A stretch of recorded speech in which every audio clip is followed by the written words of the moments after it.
கேள்வி பார்வையாளருக்கு வணக்கம். இந்த நேர்காணலில் நாம் சந்திக்க இருக்கும் சிறப்பு விருந்தினர் தமிழ் புலிகள் கட்சியின் மாநில செய்தி தொடர்பாளர் முத்துக்குமார் அவர்கள். சார் வணக்கம். வணக்கம். அதிமுக உட்கட்சி பூசல் நாளுக்கு நாள் அதிகரித்து கொண்டே இருக்கிறது. ஒரு புறம் பார்த்தோம்னா எதிர்கட்சி தலைவராக இருக்கக்கூடிய எடப்பாடி பழனிசாமி அவங்க கூட டெல்லி போயிட்டு முகத்தை மூடிட்டு வந்திருக்காரு. இதற்கு டிடிவி தினகரன் அவங்க கூட கடுமையாக சாடி இருந்தாங்க. பாஜக கூட்டணி ஏற்கனவே இருந்தாலும் தற்போது கூட்டணி வெளியேறியிருக்காங்க.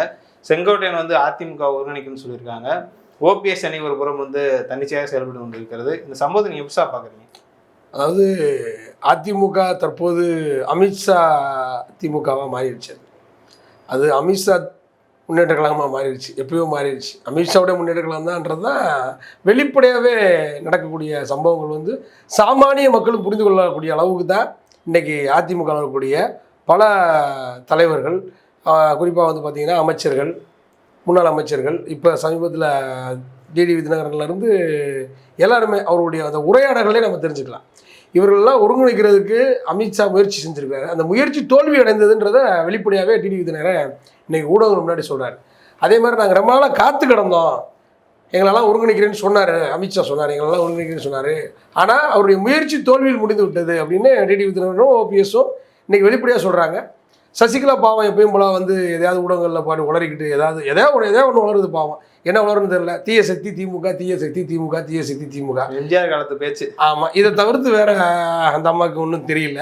அப்போ இவர்கள் இப்போ எடப்பாடி அவர்கள் பார்த்தீங்கன்னா செங்கோட்டையன் கட்சியிலிருந்து நிற்க, செங்கோட்டையன் ஒரு முடிவு எடுக்கிறாரு, எல்லாரையும் ஒருங்கிணைக்கணும்னு ஒரு முடிவு எடுக்கிறார். டக்குன்னு ஒரு வேகமாக பார்த்தீங்கன்னா கட்சியிலேருந்து நீக்கிறாங்க. செங்கோட்டையனை இப்படி ஒரு முடிவு இப்படி பேச வச்சதே அமித்ஷா தான்.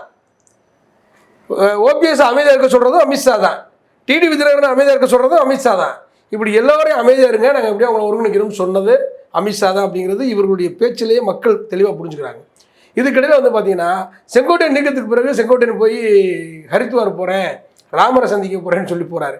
ஆனால் அவர் சந்தித்த ராமர் யாருன்னா அமித்ஷாவை தான் ராமர்னு சொல்லிட்டு போயிருக்காரு. அவங்களுக்கு ராமர் அவர் தான். ஆமாம், ஊடகங்களில் அவர் ராமரை பார்க்க போகிறேன்னு சொன்னார். அந்த ராமர் நமக்கு தெரிஞ்சு ராமர் அவர் தான் போல ராமர் அவங்களுக்கு. அது மட்டும் இல்லாமல் தமிழ்நாட்டில் நீ ராமரை பற்றி பேச வேண்டிய அவசியம் என்ன இருக்குது? ஏன் திடீர்னு ராமரை பார்க்க போகிறேன்னு சொல்கிறேன்? திடீர்னு உங்கள் வாயிலெல்லாம் என்ன பாரத பிரதமர்னு வருது, பாரதி என்ற வார்த்தை வருது, பாரதம்ங்கிற வார்த்தை ஏன் வருது? இன்றைக்கி ஓபிஎஸ்லாம் பாரத பிரதமர் இருக்கிறாரு, எடப்பாடி பாரத பிரதமர் இருக்கிறாரு, இப்போ பசுமன் முத்துராமலிங்கத்தவருக்கு பாரத ரத்னா வேணும்னு கேட்குறாங்க. இப்போ இதெல்லாம் பொருத்தி பார்க்கும்போது அங்கே முகத்தை மூடிட்டு டெல்லிக்கு போகும்போது முகத்தை மூடிட்டு போகிறாரு. ஊடகங்கள் வீடியோ எடுக்கும்போது முகத்தை மூடிட்டு போகிறாரு. நான் முகத்தை தொடச்சேங்கிறாரு. துடைக்கிறது எப்படி துடைப்பாங்க, மூடுறது எப்படி மூடுவாங்கன்றத உடையமா மக்கள் தெரியாமல் இருப்பாங்க. அப்போ வெளிப்படையாகவே அவங்க ஒரு பொய் பேசுறது, வெளிப்படையாகவே அமித்ஷாவுடைய காலடியில் கொண்டு போய் அதிமுகவை வைத்தது, இப்படி எல்லாமே அது எம்ஜிஆர் காலத்திலேருந்தே அது ஒன்றிய அரசுடைய அடிமை கட்சி தான்.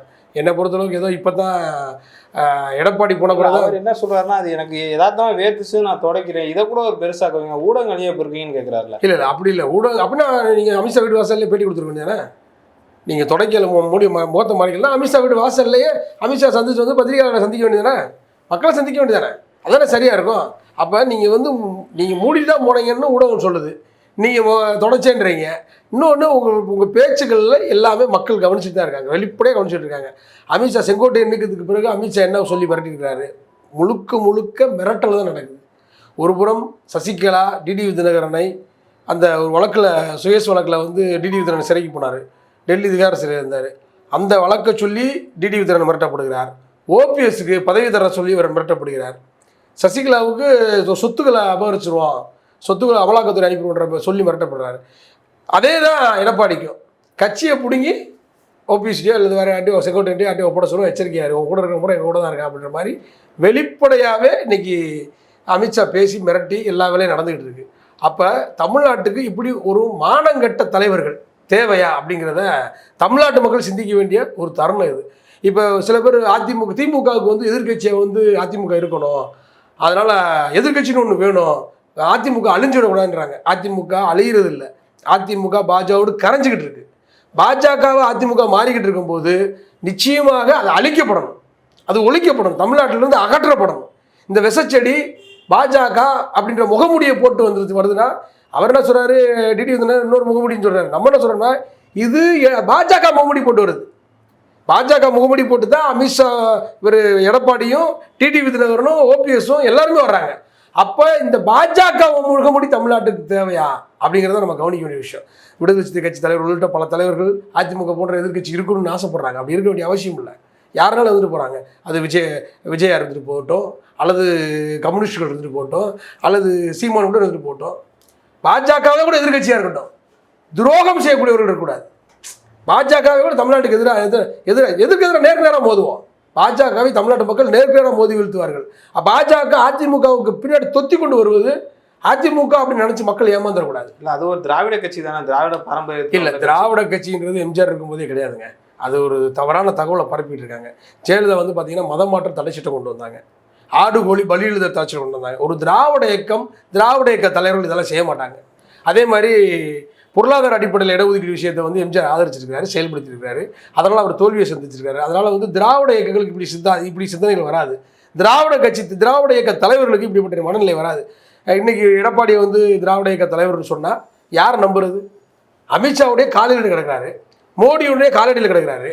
அதுக்கு முன்னாடி சசிகலாவுடைய காலில் இருந்தார், அதுக்கு முன்னாடி ஜெயலலிதாவுடைய காலில் இருந்தாங்க. யார் காலையாவது பிடிச்சிட்டா தமிழ்நாட்டில் நிற்கணும்னு நினைக்கக்கூடிய ஒரு அரசியல் கட்சி தலைவர்கள், அப்படி ஒரு அரசியல் கட்சி தமிழ்நாட்டுக்கு தேவையில்லை. தமிழ்நாட்டை விட்டு தொடர்த்தெறியப்பட வேண்டிய ஒரு கட்சி தான் அதிமுக. அப்படிங்கிறதுல பாஜகவை எப்படி நம்ம வீழ்த்து நினைக்கிறோமோ அது போல தான் இன்றைக்கி அதிமுக வீழ்த்தணும். அது எம்ஜிஆர் காலத்திலேருந்தே அது தமிழ்நாட்டிற்கு எதிரான ஒரு கட்சி தான்.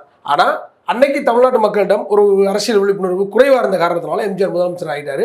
இன்றைக்கெல்லாம் எம்ஜிஆரோ ஜெயலலிதாவோ இருந்தார்கள் என்று சொன்னால் நிச்சயமாக மக்கள் மத்தியில் காமெடி பீஸா, அதாவது சமூக ஊடகங்களில் மிகப்பெரிய ஒரு நகைச்சுவை நாயகர்களாக மாறியிருப்பாங்க. அதுதான் இன்றைக்கி மக்கள்கிட்ட இருக்கக்கூடிய விழிப்புணர்வு. ஓரளவுக்கு நிறைய விழிப்புணர்வு வந்திருக்கு. அதனால் இவர்கள் தமிழ்நாட்டை விட்டு தனிமைப்படுத்த வேண்டியவர்கள். சசிகலாவாக இருந்தாலும் சரி, டிடி விதிநகராக இருந்தாலும் சரி, ஓபிஎஸ்ஸாக இருந்தாலும் சரி, இபிஎஸ்ஸாக இருந்தாலும் சரி, ஒரு உதயநிதி அவர்கள் சொன்னது போல் தீபா அணியாக இருந்தாலும், தீபா டிரைவர் அணியாக இருந்தாலும் சரி, இதெல்லாம் தமிழ்நாட்டை விட்டு தூக்கி எறியப்பட வேண்டிய ஒரு அணிகள். இல்லை, இப்போ இந்த தினகரன் அதிமுக அந்த சண்டையெல்லாம் பார்க்கும்போது வந்து பாஜக எதிர்ப்பு இல்லை, சும்மா ஒரு நாடகம்னு சொல்ல வரீங்களா? பாஜக எதிர்ப்பு இவர்கள்கிட்ட யாருமே கிடையாது. பாஜகவோட கைக்கூலிகள் தான் அவங்க. பாஜக இப்போயும் அவங்க காத்துக்கிட்டு இருக்காங்க. இப்போயே டிடி விதிநகர் என்ன ஊடகங்கள்ட்ட என்ன பேசுகிறாருன்னா, அதாவது எடப்பாடியை தவிர்த்து வேறு யாரையாவது முதல்வர் வேட்பாளர் அறிவிச்சா நாங்கள் ஆதரிக்க தயார் அப்படின்னு அப்படி தான் பேசிகிட்டு இருக்காங்க. விஜயோட போயிடுவோம், அல்லது திமுகவோட கூட்டணி வைப்போம், அல்லது தனித்து போட்டிடுவோம், அல்லது வேற ஒரு கட்சியோட கூட்டணி வைப்போம் அப்படிங்கிற மாதிரியான வார்த்தையை வெளிப்படையாக பேசுவதற்கு இப்போயும் டிடி விதிநகர் தயங்குறாரு. இப்போயும் காத்துக்கிட்டு இருக்கிறாரு. அதாவது அமித்ஷா வீட்டு வாசலில் மோடி, எடப்பாடி வந்து அமித்ஷா வீட்டுக்குள்ளே போய் காத்துக்கிட்டு இருக்காருன்னா, டிடி விதிநகர் ஓபிஎஸ் வீட்டு வாசலில் காத்துக்கிட்டு இருக்காங்க. சசிகலா சென்னையிலேருந்து அமித்ஷாவுடைய பதில் எப்போ வரும்னு காத்துக்கிட்டு இருக்காங்க. இதுதான் அவருடைய ஸ்டாண்டு. எப்படியாவது அமித்ஷா வந்து மிரட்டி எடப்பாடியை வந்து முதல்வர் வேட்பாளரை மாற்றிடுவார், அல்லது முதல்வர் வேட்பாளரும் பொய் சொல்லி ஏமாற்றி தேர்தல் நிற்க வச்சு ஒருவேளை அவர் வெற்றி பெறுவதற்கான 100% வாய்ப்பு இல்லை. தமிழ்நாட்டில் நிறைய இடங்கள்ல 3வது இடம் 4வது இடத்துக்கு போகக்கூடிய வாய்ப்பு இருக்குது. ஏன்னா கடந்த காலங்களில் தேர்தலில் 3வது இடத்துக்கு பல இடங்களில் போயிருக்காங்க, பல வார்டுகளில் 3வது இடத்துக்கு போயிருக்காங்க, பல தொகுதிகளில் 3வது இடத்துக்கு போயிருக்காங்க. நிச்சயமாக வரக்கூடிய 2026 இவருடைய நிலைப்பாடு எப்படி மாறும்னா மிகப்பெரிய சரிவை சந்திப்பாங்க. இவர்கள் முதல்வர் ஆவதற்கு இனிமேல் எடப்பாடி அவர்களுக்கு வாய்ப்பே கிடையாது. சசிகலாவுக்கோ டிடி விதிநகருக்கோ ஓபிஎஸ்க்கோ யாருக்கும் வாய்ப்பு கிடையாது. அதிமுக இனிமேல் தமிழ்நாட்டில் எழுந்திருக்க முடியாத அளவுக்கு மக்கள் மிக தெளிவாக அவர்களுடைய நடவடிக்கையை பாஜகவினுடைய அடிமையாக மாறி போனதை உணர்ந்திருக்கிறார்கள். தமிழ்நாட்டுக்கு ஒரு ஆட்சி வருவதற்கு வாய்ப்பு கிடையாது. ஒருவேளை முதல்வர் வேட்பாளர் நீங்கள் தான் சொல்லி ஏமாற்றி தேர்தலை சந்திக்கலாம், எடப்பாடியை ஏமாற்றி தேர்தலை சந்திக்கலாம். ஆனால் எடப்பாடி ஒருபோதும் டிடி விதிநகரனையோ சசிகலாவையோ ஓபிஎஸ்ஸையோ கட்சிக்குள் இணைத்தால் நாம் மரியாதை போய்விடும், நமக்கான மரியாதை போயிடும், நம்ம கட்சியை அவர்கள் கைப்பற்றி விடுவார்கள். கட்சி யார் கைப்பற்றுறது?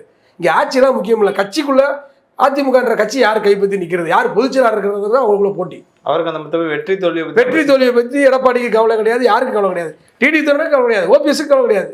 அதிமுகவுடைய சொத்து இருக்குல்ல, அந்த கட்சியுடைய சொத்தை யார் அனுபவிக்கிறது, அந்த கட்சியுடைய சொத்துல உட்கார்ந்து யார் நிர்வாகம் செய்வது, அந்த கட்சியுடைய பொதுச்செயலாளராக இருப்பதுன்றதான் போட்டியை தவிர ஆட்சிக்கு வரக்கூடிய போட்டி அங்கே கிடையவே கிடையாது.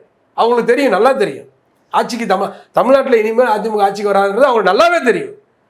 கட்சியுடைய பொதுச்செயலாளராக யார் இருக்கிறது அப்படிங்கிறது தான் இன்றைக்கி சசிகலா, எடப்பாடி, ஓபிஎஸ், இபிஎஸ், இவர் நம்ம டிடி விதிநகர் உள்ளிட்ட அனைவருக்குமே போட்டியாக தான். மற்றபடி வேறு எந்த விதமான போட்டி அவர்களுக்கு கிடையாது. இந்த இது வந்து 2026 வரைக்கும் எதிரொலிக்குமா, இல்லை கூட்டணி சேர வாய்ப்பு இருக்கு? இறுதியாக வந்து அமித்ஷா சேர்த்து வச்சுருவாரா? அமித்ஷாவால் முயற்சி முடியும், அதான் வெளிப்படையாக சொல்கிறாங்களா, அமித்ஷாவால் முடியலை, அமித்ஷாவுடைய முயற்சி தோல்வியில் அடைந்ததுன்னு சொல்லிட்டாங்கல்ல. இப்போயும் போய் என்ன சொல்லுவாருன்னா, ஐயா டிடி விதிநகர் உங்களுக்கு என்ன செய்வார், அதை நான் செஞ்சிடறேன், ஓபிஎஸ் உங்களுக்கு என்ன செய்வார், அதை நான் செஞ்சிடறேன், அப்படின்னு காலிலே படுத்து விட்டானே என்ற மாதிரி படுத்துட்டு வந்துட்டார். சரிங்களா?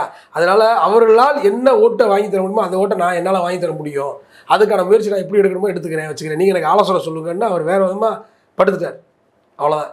கட்சியுடைய பொதுச் செயலாளருக்கு அவர் எடப்பாடி அனுமதிக்கவே மாட்டாங்க. உள்ளே நுழைஞ்சா எடப்பாடி அவர்கள் என்னென்னாலும் செஞ்சுருவாங்க. முதுகுக்கு முன்னாடி கத்தி வச்சுருக்காங்க எல்லாருமே முதுகுக்கு முன்னாடி கத்தி வச்சுருக்காங்க. இபிஎஸ் ஓபிஎஸ் குத்துவாரா, ஓபிஎஸ் இபிஎஸ் குத்துவாரான்னு தெரியாது. உதயநிதி சொன்ன மாதிரி ஒரு திமுக 2 பேர் நம்ம பேசினாங்கன்னா கட்சி வளர்ச்சி பற்றி பேசுவாங்க. இவங்க 2 பேர் பேசிக்கிறவே மாட்டாங்க. கேட்டால் யாருடைய அணிங்கிற சந்தேகத்தோடய இருப்பாங்கன்னு சொன்னார் இல்லையா? அதுதான் யதார்த்தமான உண்மை. அதுதான். ஏன்னா அதிமுக நம்ம வேறு இதெல்லாம் களத்தில் நிற்கிறது அவர் சொல்கிறாருன்னு நினைக்கிறேன். ஏன்னா நம்ம பகுதிகளில் நிறைய இடங்களில் பார்க்குறோம். அதிமுக தொண்டர்களுக்குள்ள பல போட்டியாக இருக்கிறாங்க. டிடிவி தினகரன் அணியில் ஒரு பக்கம் இருக்காங்க, ஓபிஎஸ் அணியில் ஒரு பக்கம் இருக்காங்க, இபிஎஸ் அணியில் ஒரு பக்கம் இருக்காங்க. கட்சியே வேணாம் அப்படின்னு வேலை செய்யாமல் பல நிர்வாகிகள், வட்டச் செயலாளர்களே, மாவட்ட துணை செயலாளர்களே, அம்மா பேரவை அப்படி இப்படின்னு பல பேரவைகள் எல்லாம் கூடிய பல நிர்வாகிகள், எனக்கு தெரிஞ்ச மதுரையில் பல நிர்வாகிகள் கட்சி வேலையே செய்யாமல் இருக்காங்க. இவ்வளோ கேவலமாக அந்த கட்சி போயிடுச்சு, நம்ம ஏன் வேலை செய்யணும் அப்படின்ற ஒரு சிலர் ஒரு ரோசத்தோடு இருக்காங்கன்னு வச்சுக்கோங்களேன், ஒரு மானத்தோடு இருக்காங்கன்னு வச்சுக்கோங்களேன். கொஞ்சம் ஓரளவுக்கு வாசிப்பு உள்ளவர்கள், பெரியாரை அண்ணாவை ஓரளவுக்கு படித்தவர்கள் வெளியேறி நிற்கிறாங்க. பிழைப்புவாதிகளும் சந்தர்ப்பவாதிகளும் வேறு வழி இல்லாமல் எடப்பாடியவோ அல்லது ஓபிஎஸ் பின்னாடியோ அல்லது டிடிவி தினகரன் பின்னாடியோ நின்றுக்கிட்டு இருக்காங்க. ஏதோ பதவி கிடைக்குன்றதுக்காக தான். அதே மாதிரி 2026 தேர்தலை பொறுத்த வரைக்கும் இவர்கள் தமிழ்நாட்டில் எப்பயுமே வர முடியாது, களத்துக்கு வர முடியாது. நிச்சயமாக இதை எழுதி வச்சுக்கோங்க. பாஜக எப்படி நோட்டாவை தாண்ட முடியாத ஒரு கட்சியாக இருக்கோ அது மாதிரி பல தொகுதிகளில் அதிமுக தொண்டர்களே நோட்டா கூட ஓட்டு போடுவான், நிச்சயமாக அதிமுக ஓட்டு போட மாட்டான். அப்படி ஒரு மனநிலைக்கு அவன் கொந்தளிப்பு வந்துட்டான். அவனுடைய பார்வை என்னன்னா, அவன் ஜெயலலிதாவையும் எம்ஜிஆரையும் ஒரு ஆளுமையாக பார்க்குறான். இப்படிப்பட்ட ஒரு ஆளுமைகள் இருந்த அவன் ஆளுமையாக பார்க்குறான். நமக்கு அதில் ஆளுமைன்றதுல நமக்கு நம்பிக்கை இல்லை. அவன் ஆளுமையாக பார்க்குறான். இப்படி ஒரு ஆளுமைகளாக இருந்த தலைவர்கள் மத்தியில் இப்படி ஒரு இந்த மாதிரி கேவலமாக போய் ஒரு இன்னொரு கட்சிக்காரன் காலில் விழுகிறாங்க, டெல்லியில் போய் பஞ்சாயத்து பண்ணுறாங்க, தலைமை தான் முடிவு செய்யுன்னு சொல்கிறாங்க. எந்த தலைமைன்னா டெல்லிக்கு போயிட்டு இருக்காங்க. எல்லாருமே டெல்லிக்கு போகிறாங்க. அமித்ஷா பார்க்க வேண்டிய சந்திக்க வேண்டிய அவசியம் என்ன இருக்குது, டெல்லிக்கு ஏன் போக வேண்டியிருக்கு அப்படிங்கிற மன வருத்தத்தோடு நம்ம தொண்டர்கள் இருக்கிறதுனால 2026 தேர்தலில் அதிமுக தொண்டர்களே நோட்டாவுக்கு ஓட்டு போடுவார்கள் தவிர அதிமுக ஓட்டு போட மாட்டாங்க. அதிமுகவோட கூட்டணி வைக்கக்கூடிய பாஜகவுக்கு நிச்சயமாக ஓட்டு போட மாட்டாங்க. இதை நடக்க போகுது. 2026 தேர்தல் மக்களுக்கு அதிமுகவுக்கு மிகப்பெரிய ஒரு பாடத்தை கற்றுக் கொடுக்கும். அதிமுகவினுடைய உட்கட்சி பேசுவது பல்வேறு கருத்து. நன்றி சார். நன்றி.